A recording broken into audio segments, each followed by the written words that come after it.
ನಮಸ್ಕಾರ ಮಾನ್ಯ ಸಚಿವರಿಗೆ. ನಾನು ಮಹದೇವ್ ತಳವಾರ ಅಂತ ಹೇಳಿ ಸರ್, ಕಿತ್ತೂರು ಕರ್ನಾಟಕ ಸೇನೆ ಅಧ್ಯಕ್ಷ.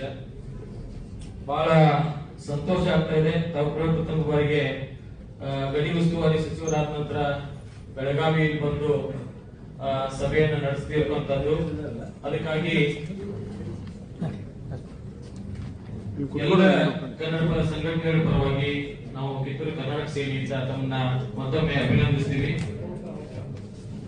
ಈಗ ಈ ಹಿಂದೆ ಕೂಡ ತಾವು ಸಚಿವರಾಗಿ ಕಾರ್ಯನಿರ್ವಹಿಸಿದೆ ಸರ್. ನಮ್ಮ ಮಾತನ್ನು ಸ್ವಲ್ಪ ಕೇಳಬೇಕು.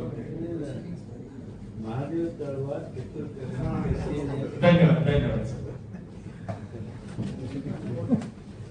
ಈಗ ಎಲ್ಲ ಕನ್ನಡ ಅಭಿವೃದ್ಧಿ ಪ್ರಾಧಿಕಾರ ಇದೆ, ಕರ್ನಾಟಕ ಗಡಿ ಪ್ರದೇಶ ಅಭಿವೃದ್ಧಿ ಮಂಡಳಿ ಇದೆ. ಅದೇ ರೀತಿ ತಮ್ಮನ್ನ ಈಗ ಸರ್ಕಾರ ಗಡಿ ಉಸ್ತುವಾರಿ ಸಚಿವರನ್ನಾಗಿ ನೇಮಕ ಮಾಡಿದೆ. ಇನ್ನು ಗಡಿ ಸಂರಕ್ಷಣಾ ಆಯೋಗ ಒಂದು ಬಾಕಿ ಇದೆ. ಮೊದಲು ಅದಾಗಬೇಕು ಸರ್. ಮೊದಲು ತಮ್ಮಲ್ಲಿ ಒಂದು ಕಳಕಳಿ ಮನವಿ ಏನಂತಂದ್ರೆ, ಏನೋ ಗಡಿ ಸಚಿವರ ಆದ ತಕ್ಷಣ ಒಂದ್ಸಲ ಬಂದು ಹೋಗಿ ಬೇಡ ಸರ್. ಪ್ರತಿ ತಿಂಗಳಿಗೆ ಬೆಳಗಾವಿ ಜಿಲ್ಲೆಗೆ ಬಂದು ತಾವು ಸಭೆ ಮಾಡಬೇಕು. ನಮ್ದೆಲ್ಲ ಆಗ್ರಹ ಇದೆ.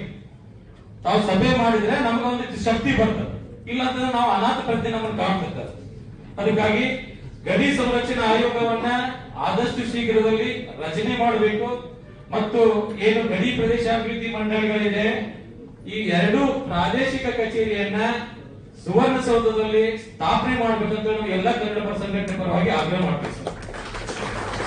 ಯಾಕಂತಂದ್ರೆ ಪ್ರತಿ ಸಲ ನಾವು ಬೆಂಗಳೂರಿಗೆ ಬರಕ್ಕಾಗೋದಿಲ್ಲ, ಏನು ಮಾಡಕ್ಕಾಗೋದಿಲ್ಲ. ಪ್ರಾದೇಶಿಕ ಕಚೇರಿಗಳ ಮುಖಾಂತರ ತಮ್ಮ ಮುಖಾಂತರ ಸರ್ಕಾರವನ್ನ ಸಂಪರ್ಕ ಮಾಡ್ಲಿಕ್ಕೆ ನಮ್ಗೆ ಅನುಕೂಲ ಆಗ್ತದೆ. ಇದು ಒಂದು ಮೊದಲನೇ ಪಾಯಿಂಟ್. ಆಮೇಲೆ ಎರಡನೇದಾಗಿ ರಾಜ್ಯದಲ್ಲಿಯೇ ಬೆಳಗಾವಿ ಒಂದು ಜಿಲ್ಲೆ ಗಡಿ ವಿಷಯದಲ್ಲಿ ಅತಿ ಸೂಕ್ಷ್ಮ ಪ್ರದೇಶವಾಗಿರುವುದರಿಂದ ಗಡಿ ಸಂರಕ್ಷಣಾ ಆಯೋಗ ಮತ್ತು ಕರ್ನಾಟಕ ಪ್ರದೇಶ ಅಭಿವೃದ್ಧಿ ಮಂಡಳಿಗಳಿಗೆ ಬೆಳಗಾವಿ ಜಿಲ್ಲೆಯಲ್ಲಿರುವಂತಹ ಹೋರಾಟಗಾರ ವಿಚಾರವಂತರನ್ನ ಅಲ್ಲಿ ಅಧ್ಯಕ್ಷನಾದ್ರೂ ಮಾಡಬೇಕು, ಸದಸ್ಯನಾದ್ರೂ ಮಾಡಬೇಕು. ಇದು ನಮ್ದೊಂದು ಬೇಡಿಕೆ. ಯಾಕಂದ್ರೆ ಯಾರೋ ಅಲ್ಲಿ ಬೆಂಗಳೂರವ್ರು ಬರ್ತಾರ, ಆ ಕಡೆ ಅವ್ರು ಬರ್ತಾರ, ನಮ್ಮ ಸಂಕಟ ನಮ್ಮ ಕಷ್ಟ ಏನು ಅವ್ರಿಗೆ ಗೊತ್ತಾಗೋದಿಲ್ಲ. ಅದೇ ರೀತಿ ನೀವೇಂಗ ಅರ್ಥ ಮಾಡ್ಕೋತೀರಿ ಹಂಗ ಅವ್ರು ಅರ್ಥ ಮಾಡ್ಕೊಳ್ಳೋದಲ್ಲ ಸರ್. ಇದು ನಮ್ದು ಎರಡನೇ ಬೇಡಿಕೆ. ಆಮೇಲೆ ಪದೇ ಪದೇ MVS ನವರು ಒಂದು ಗುಮ್ಮನ ಬಿಡ್ತಾರೆ ಸರ್, ಭಾಷಾ ಅಲ್ಪಸಂಖ್ಯಾತರ ಭಾಷಾ ಆಯೋಗ ಅಂತ ಹೇಳಿ. ನಾನು ಕೊನೆ ಬಾರಿ ಒಂದ್ಸಲ ಹೋದಾಗ ಇಲ್ಲೇ ನಮ್ಮ ಕೋಟೆ ಆವರಣದಲ್ಲಿ ಅದೊಂದು ಕಚೇರಿ ಇತ್ತು. ಈಗ ಇಲ್ಲ, ಬಹುಶಃ ಇದೇ ಡಿಸಿ ಸಾಹೇಬ್ರ ಹೇಳ್ಬೇಕು, ಈಗಿಲ್ಲ. ನಾನು ಅವನ್ನ ತಿಳ್ಕೊಂಡಿದ್ದ ಪ್ರಕಾರ ಒಂದು ನಾವು ತಿಳ್ಕೊಂಡಿದ್ದ ಪ್ರಕಾರ ಒಂದು ದೆಹಲಿಯಲ್ಲಿ ಮುಖ್ಯ ಕಚೇರಿ, ಬೆಳಗಾವಿದೊಂದು, ಚೆನ್ನೈದೊಂದು, ಕೋಲ್ಕತ್ತಾದೊಂದು, 3 ಕಚೇರಿಗಳಿದ್ದು. ದೆಹಲಿಯಲ್ಲಿ ಕೇಂದ್ರ ಕಚೇರಿ ಇತ್ತು. ಗುಜರಾತ್, ಮಹಾರಾಷ್ಟ್ರ, ಕರ್ನಾಟಕ ಮತ್ತು ಗೋವಾ ಈ ರಾಜ್ಯಗಳನ್ನು ಒಳಗೊಂಡು ಇಲ್ಲಿ ಒಂದು ಕಚೇರಿ ಇತ್ತು, ಪ್ರಾದೇಶಿಕ ಕಚೇರಿ ಸರ್. ಅವರು ಮರಾಠಿ ಭಾಷಿಕರು, ನಾವು ಭಾಷಾ ಅಲ್ಪಸಂಖ್ಯಾತರ ಅಂತ ಕೇಳ್ಬೇಕಾದ್ರೆ ಈ ಗುಜರಾತ್ ಆಗಲಿ, ಮಹಾರಾಷ್ಟ್ರ ಆಗಲಿ ಅಥವಾ ಗೋವಾ ಆಗಲಿ ಅಲ್ಲಿರುವಂತ ಕನ್ನಡಿಗರು ಭಾಷಾ ಅಲ್ಪಸಂಖ್ಯಾತರಲ್ಲವೋ? ನಾವು ಅಲ್ಲಿ ಅಲ್ಪಸಂಖ್ಯಾತ ಸರ್. ಯಾವ ರಾಜ್ಯದಲ್ಲಿ ಆಡಳಿತ ಭಾಷೆಯನ್ನು ಹೊರತುಪಡಿಸಿ ಕಡಿಮೆ ಭಾಷೆ ಮಾತಾಡ್ತಾರೆ ಅವ್ರನ್ನ ಭಾಷಾ ಅಲ್ಪಸಂಖ್ಯಾತ ಅಂತ ನಾವು ಕರಿತೀವಿ. ಹಾಗಾದ್ರೆ ಮಹಾರಾಷ್ಟ್ರದಲ್ಲಿ ಭಾಷಾ ಅಲ್ಪಸಂಖ್ಯಾತರ ಆಯೋಗ ಕನ್ನಡಿಗರಿಗೆ ಕನ್ನಡದಲ್ಲಿ ದಾಖಲಾತಿ ಕೊಡ್ತಾ ಇದೆಯಾ? ಕೊಟ್ಟ ಇಲ್ಲಿ ನೀವು ವಿಚಾರ ಮಾಡೋದು. ಅಲ್ಲಿ ಕೊಡ್ತಾ ಇದ್ರೆ ಅವ್ರಿಗೆ ಯಾವುದು ಕೊಡೋದು ಬೇಡ, ನಮ್ದು ಮೊದಲಲ್ಲಿ ಕೊಡ್ಬೇಕು. ನಾವು ಮಹಾರಾಷ್ಟ್ರದಲ್ಲಿ ಇದೀವಿ, ಕೊಲ್ಲಾಪುರದಲ್ಲಿ ಕನ್ನಡಿಗರಿದ್ದೀವಿ, ಸಾಂಗ್ಲಿಯಲ್ಲಿ ಇದೀವಿ, ಜತ್ತಲ್ಲಿ ಇದೀವಿ, ಅಕ್ಕಲ್ಕೋಟೆಯಲ್ಲಿ ಇದೀವಿ. ಮುಂಬೈ ಬರೀ ಹಿಂದಿ ಮಾತಾಡ್ತಾರೆ ಸರ್ ಅಲ್ಲಿ ಮುಂಬೈ ಪ್ರದೇಶದಲ್ಲಿ. ಹಂಗಾದ್ರೆ ಹಿಂದಿ ಮಾಡ್ಬಿಡ್ತಾರೆ ಮಹಾರಾಷ್ಟ್ರ ಸರ್ಕಾರದವರು, ಹಿಂದಿ ಭಾಷೆಯನ್ನು ಮಾಡ್ಬಿಡ್ತಾರ. ಹಿಂದಿ ಭಾಷಿಕರು ಜಾಸ್ತಿ ಇದಾರೆ ಅಂತೇಳಿ, ಅಥವಾ ಇಲ್ಲಿ ಉರ್ದು ಭಾಷಿಕರು ಜಾಸ್ತಿ ಇದಾರೆ ಅಂತ ಉರ್ದು ಮಾಡಬಹುದಾ? ಈ ರೀತಿ ಅವರು ಧೋರಣೆಯನ್ನು ಬಿಡಬೇಕು. ಈಗ ಕನ್ನಡ ಇವನ್ ಬೇಡ ಅಂತಾರೆ. ಯಾಕೆ ಆಧಾರ್ ಕಾರ್ಡ್ದಲ್ಲಿ ಕನ್ನಡ ಇದ್ದಕ್ಕೆ ಆಧಾರ್ ಕಾರ್ಡ್ ತಗೋತಾರೆ ಸರ್ ಅವರು, ರೇಷನ್ ಕಾರ್ಡ್ ತಗೋತಾರೆ, ಮಾರ್ಕ್ಸ್ ಕಾರ್ಡ್ ತಗೋತಾರೆ, ಎಲ್ಲ ಆದೇಶಗಳನ್ನು ತಮಗೆ ಬೇಕಾದ ಸವಲತ್ತುಗಳನ್ನು ತಗೋತಾರೆ. ಖ್ಯಾತಿಗಳು ಮಾತ್ರ ನಮ್ಗೆ ಮರಾಠಿ ಆಗ್ಬೇಕಂತ. ಇದು ತಾವು ಭಾಷಾ ಅಲ್ಪಸಂಖ್ಯಾತರ ಆಯೋಗಕ್ಕೆ ಬರೆದು ಅದನ್ನ ಸ್ಪಷ್ಟೀಕರಣ ಕೇಳಬೇಕು ಅನ್ನೋದು ಮತ್ತೊಂದು ಆಗ್ರಹ ಸರ್. ಆಮೇಲೆ MVS ಅವರು ಪದೇ ಪದೇ ಇಲ್ಲಿ ಖ್ಯಾತೆ ತೆಗೆಯೋದ್ರಿಂದ ನಮ್ಮ ಬೆಳಗಾವಿ ಜಿಲ್ಲೆ ಅಭಿವೃದ್ಧಿ ಕುಂಠಿತ ಆಗ್ತಾ ಇದೆ. ಅದಕ್ಕಾಗಿ ಇದನ್ನ ಇಲ್ಲೇ ಶಮನ ಮಾಡಬೇಕು ಅಂತೇಳಿ ತಮ್ಮಲ್ಲಿ ಮತ್ತೊಂದು ಆಗ್ರಹ. ಇನ್ನೊಂದು ವಿಷಯ ಸರ್, ಮೊನ್ನೆ ಒಂದು ವಾರದ ಹಿಂದ್ಗಡೆ ಮಹಾರಾಷ್ಟ್ರ ಮತ್ತು ತೆಲಂಗಾಣ ಏನು ಗಡಿ ವಿಚಾರ ಕೋರ್ಟ್ ಅಲ್ಲಿ ಇತ್ತು.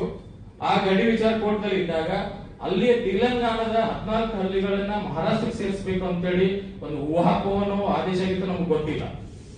ಆದ್ರೆ ತಮ್ಮ ಒಂದು ಉಸ್ತುವಾರಿಯಲ್ಲಿ ಈ ಕರ್ನಾಟಕ ಮಹಾರಾಷ್ಟ್ರ ಗಡಿ ವಿಚಾರವಾಗಿ ತಾವು ಮುತುವರ್ಜಿ ವಹಿಸಿ ಸುಪ್ರೀಂ ಕೋರ್ಟ್ ನಲ್ಲಿ ಸೂಕ್ತ ನ್ಯಾಯವನ್ನು ಒದಗಿಸಿಕೊಡುವಂತ ಕೆಲಸ ತಮ್ಮಿಂದ ಆಗ್ಬೇಕಂತ ಹೇಳಿ ಕೇಳಬೇಕು ಸರ್, ಗಂಭೀರವಾಗಿ ಪರಿಗಣಿಸಬೇಕು. ಆಮೇಲೆ ಮೊನ್ನೆ ಕೂಡ ಮಹದಾಯಿ ನ್ಯಾಯಮಂಡಳಿ ತೀರ್ಪು ಕೊಟ್ಟಿದೆ, ಮಹದಾಯಿ ಕಾಮಗಾರಿ ಆಗ್ಬೇಕಂತೇಳಿ ಕಳಸಾ ಬಂಡೂರಿ. ತಮಗೂ ತಾವು ಅದನ್ನ ಹೆಸರು ಬಗ್ಗೆ ತಮ್ಗೆ ಅದೇನಿದೆ. ಆದ್ರೆ ಈಗ ಕೇಂದ್ರನು ಗೋವಾನು ಏನೋ ಖ್ಯಾತೆ ತೆಗೆದು ಆ ಕಾಮಗಾರಿಗಳಿಗೆ ಅಡ್ಡ ಹಾಕುವಂತ ಕೆಲಸ ಮಾಡಕತ್ತೈತಿ. ತಾವು ದಯವಿಟ್ಟು ಗೋವಾ ಸರ್ಕಾರದ ಜೊತೆ ನಮ್ಮ ಎಂಪಿಗಳನ್ನೆಲ್ಲ ಎಲ್ಲ ಸಂಸದರಿದ್ದಾರೆ ಸರ್, ಬಿಜೆಪಿ ಸಂಸದರು ಹೆಚ್ಚಿಗೆ ಅದಾರ, ಅವ್ರನ್ನೆಲ್ಲ ಕರ್ಕೊಂಡು ಆ ರಾಜ್ಯದ ಮುಖ್ಯಮಂತ್ರಿಗಳಿಗೆ ಕೇಂದ್ರ ಸರ್ಕಾರ ತಿಳಿಸಿ ಯಾವುದೇ ಪರಿಸ್ಥಿತಿ ಒಳಗ ಆ ಮಹದಾಯಿ ಯೋಜನೆ ಅನುಷ್ಠಾನ ಆಗಲೇಬೇಕು. ಅದನ್ನೊಂದು ತಾವು ಗಡಿ ಸಚಿವರಾಗಿ ಮಾಡಬೇಕಂತ ಕೇಳ್ಕೊತೀನಿ ಸರ್. ಆಮೇಲೆ ಗಡಿ ಭಾಗದ ಶಾಲೆಗಳ ಸ್ಥಿತಿ ಬಹಳಷ್ಟು ಹದಗೆಡಕತ್ತೈತೆ ಸರ್. ಅದಕ್ಕಾಗಿ ಅಲ್ಲಿ ಪರಿಣಿತ ಶಿಕ್ಷಕರನ್ನ ನೇಮಕ ಮಾಡಬೇಕು, ಆ ಶಾಲೆಗಳನ್ನ ಅಭಿವೃದ್ಧಿ ಮಾಡಬೇಕು ಅನ್ನೋದು ಒಂದು ಬೇಡಿಕೆ. ಇನ್ ಸರ, ನಾವು ಕನ್ನಡ ನೆಲ ಜಲ ಭಾಷೆಗಾಗಿ ಹೋರಾಟ ಮಾಡ್ತೀವಿ, ನಮ್ಮ ಮೇಲೆ ಕೇಸ್ಗಳು ಅದ ಸರ್, ಅದನ್ನು ಮನವಿ ಕೊಡ್ತೀವಿ ಸರ್. ನಾವು ಈಗ ಪಟ್ಟಿ ಮಾಡಿದಾಗ ನಮ್ಗೆ ಗೊತ್ತಿರೋ 22 ಕೇಸ್ಗಳು ಅದಾವ ಸರ್ ನಮ್ಮ ಮೇಲೆ. ಯಾವ್ದು ನಾವೇನು ಯಾರು ಮನೆ ಹೊಡೆದಿಲ್ಲ, ಯಾರು ತಲೆ ಹೊಡೆದಿಲ್ಲ, ಯಾರು ರೇಪ್ ಮಾಡಿಲ್ಲ, ಆದ್ರೂ ನಮ್ಮ ಮೇಲೆ ಕೇಸ್ಗಳನ್ನ ಹಾಕ್ತಾರ, ಹಾಕಿ. ಆದ್ರೆ ಆ ಕೇಸ್ಗಳನ್ನ ಹಾಕಿ ಆದ ತಕ್ಷಣ ನಮ್ಮನ್ನ ರೌಡಿ ಶೀಟರ್ ಮಾಡ್ತಾರೆ. ರೌಡಿ ಶೀಟರ್ ಮಾಡಕತ್ತ, ರೌಡಿ ಶೀಟರ್ ಮಾಡಿ ರಾತ್ರಿ ಹೋಗಿ ಬಾಗ್ಲ ತಪ್ಪುವಂತ ಕೆಲಸ ಕಮಿಷನರೇಟ್ ಒಳಗೂ ನಡೀತದೆ ಸರ್, ಆಮೇಲೆ SP ಒಳಗೂ ನಡೀತದೆ ಸರ್. ಇದು ಕಡಿಮೆ ಆಗ್ಬೇಕು ಸರ್. ನೀವು ಕರೆದ್ರೆ ಬೇಕಾದ್ರೆ ಅವ್ರು ಕರೆದು ಹೇಳ್ರಿ, ನಾವು ಸ್ಟೇಷನ್ ಕರ್ಕೊಂಡ್ ಬರ್ತೀವಿ, ನಾವು ಬಂದು ಭೇಟಿ ಆಗ್ತೀವಿ, ನಿಮ್ಗೆ ಭೇಟಿ ಆಗ್ತೀವಿ ನಾವು. ಆದ್ರೆ ಪರೇಡಾಗಿ ನಿಲ್ಲಿಸಿ ನಮಗೆ ಅನೇಕ ಗಟ್ಟಿ ಮನೆ ಅಂತ ಹುಡುಗಿದ್ದ ಸರ್, ಇವ್ನು ಲಾಸ್ಟ್ ಟೈಮ್ ಪರೇಡಾಗಿ ನಿಲ್ಲಿಸಿ ಇದು ಮಾಡ್ತಾರೆ ಸರ್. ಕನ್ನಡ ಶಾಲಕ್ಕೂ ನಿಂತಿದ್ದಾನ ಸರ್, ಕನ್ನಡಕ್ಕಾಗಿ ಹೋರಾಟ ಮಾಡೋದು ಕನ್ನಡ ಶಾಲಕ್ಕೂ ನಿಂತವನು ಪರೇಡಾಗಿ ನಿಲ್ಲಿಸ್ತಾರೆ ಸರ್. ಎಷ್ಟು ನೋವಾಗ್ಬೋದು ಸರ್. ಕನ್ನಡ ಸಲುವಾಗಿ ಮನಿ ಮಠ ಎಲ್ಲ ಎಂಟ್ರನ್ ಬಿಟ್ಟು ಉದ್ಯೋಗ ಬಿಟ್ಟು ಹೋರಾಟ ಮಾಡ್ತೀವಿ, ನಮ್ಮ ಮೇಲೆ ಕೇಸ್ ಹತ್ತಿರ ಹಾಕ್ರಿ. ಆದ್ರೆ ಪರೇಡಾಗಿ ನಿಲ್ಲಿಸಿ ನಾವು ಅವಮಾನ ಮಾಡುವಂತ ಕೆಲಸ ಡಿಪಾರ್ಟ್ಮೆಂಟ್ ಕಡೆಯಿಂದ ಆಗ್ಬಾರ್ದು, ಅದೊಂದು ಆಗ್ಬೇಕು ಸರ್, ನಮ್ಮಲ್ಲಿ ಕಳಕಳಿ ವಿನಂತಿ. ಆಮೇಲೆ ಮತ್ತೊಂದು, ಮಹಾರಾಷ್ಟ್ರ ಸರ್ಕಾರದಿಂದ ಕರ್ನಾಟಕದ ಗಡಿ ಭಾಗದಲ್ಲಿ ಮಹಾತ್ಮ ಫುಲೆ ಅನ್ನೋ ಒಂದು ಆರೋಗ್ಯ ವಿಮೆಯನ್ನು ಜಾರಿ ಮಾಡಿದ್ದಾರೆ ಸರ್. ಬೇರೆ ಎಲ್ಲ ಸೌಲಭ್ಯಗಳನ್ನ ಕರ್ನಾಟಕ ಸರ್ಕಾರದಿಂದ ತಗೊಳ್ತಾರೆ, ಆದ್ರೆ ಅಲ್ಲಿಂದ ತಗೊಂಡು ಮರಾಠಿ ಭಾಷೆಗಳನ್ನ ಹುಯಿಲೆ ಹಬ್ಬಿಸುವಂತ ಕೆಲಸ ಆಗತೈತಿ. ಅದನ್ನ ನಿಲ್ಬೇಕು ಸರ್. ಅವ್ರಿಗೆ ಏನ್ ಬೇಕು ನಮ್ಮ ಕರ್ನಾಟಕ ಸರ್ಕಾರದಿಂದ ಕೊಡೋಣ ಸರ್. ಇಲ್ಲಿ ಗಡಿ ಭಾಗದಲ್ಲಿ ಇರುವಂತ ಚಂದಗಢ ತಾಲೂಕು ಆಗಿರ್ಬೋದು, ಗಡಿಗಳದು, ಇಸಲ್ಕರಂಜಿ, ಈ ಭಾಗದ ಎಲ್ಲಾ ಜನ ಬಂದು ನಮ್ಮ ಕರ್ನಾಟಕದ ಆಸ್ಪತ್ರೆಗಳಿಗೆ ಟ್ರೀಟ್ಮೆಂಟ್ ತಗೊಂಡ್ ಹೋಗ್ತಾರೆ ಸರ್, ಉಪಚಾರ ಪಡ್ಕೋತಾರ. ಆದ್ರೆ ಇವ್ರು ಮಾತ್ರ ಅದನ್ನ ತಮಗೇನೋ ಬೇಕು ಅಂತೇಳಿ ಆ ಒಂದು ಮಹಾತ್ಮ ಫುಲೆ ಅಂತ ಆರೋಗ್ಯ ವಿಮೆಯನ್ನ ಜಾರಿ ಮಾಡಿ ಮರಾಠಿ ಭಾಷಿಕರನ್ನ ಕುಶಲಾಯಿಸುವಂತ ಕೆಲಸ ಮಾಡಕತ್ತಾರ, ಕನ್ನಡಿಗರ ವಿರುದ್ಧ ಎತ್ತಿ ಕಟ್ಟುವಂತ ಕೆಲಸ ಮಾಡ್ತಾ ಇದಾರೆ. ದಯವಿಟ್ಟು ಇವನ್ನ ನಿಲ್ಲಿಸುವಂತ ಕೆಲಸ ಆಗಬೇಕು. ಇದು ಮತ್ತು ನಮ್ಮ ಮೇಲೆ ಪ್ರಕರಣ ಇರುವಂತದ್ದನ್ನ ಮಾನ್ಯ ಮುಖ್ಯಮಂತ್ರಿಗಳು ಕೊಟ್ಟಿದ್ದೀವಿ. ಯಾಕಂದ್ರೆ 27/1/2025 ಬೆಂಗಳೂರಿನ ವಿಧಾನಸೌಧದ ಎದುರುಗಡೆ ಏನು ತಾಯಿ ಭುವನೇಶ್ವರಿ ನಾಡದೇವಿ ಪ್ರತಿಮೆಯನ್ನ ಅನಾವರಣ ಮಾಡುವಾಗ ಮಾನ್ಯ ಮುಖ್ಯಮಂತ್ರಿಗಳು ಘೋಷಣೆ ಮಾಡ್ತಾರೆ ಸರ್, ಕನ್ನಡ ಹೋರಾಟಗಾರರ ಮೇಲೆ ಹಾಕಿದ ಎಲ್ಲಾ ಪ್ರಕರಣಗಳನ್ನ ಹಿಂಪಡ್ಕೋತೀವಿ ಅಂತೇಳಿ.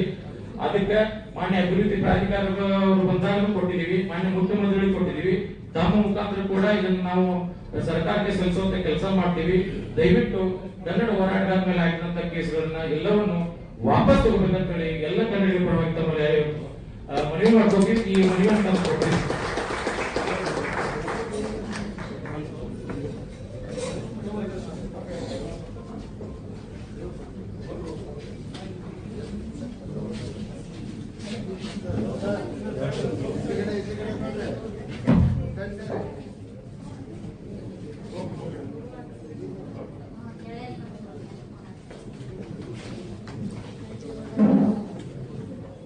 ಎಲ್ಲರಿಗೂ ನಮಸ್ಕಾರ, ಸ್ವಾಗತ.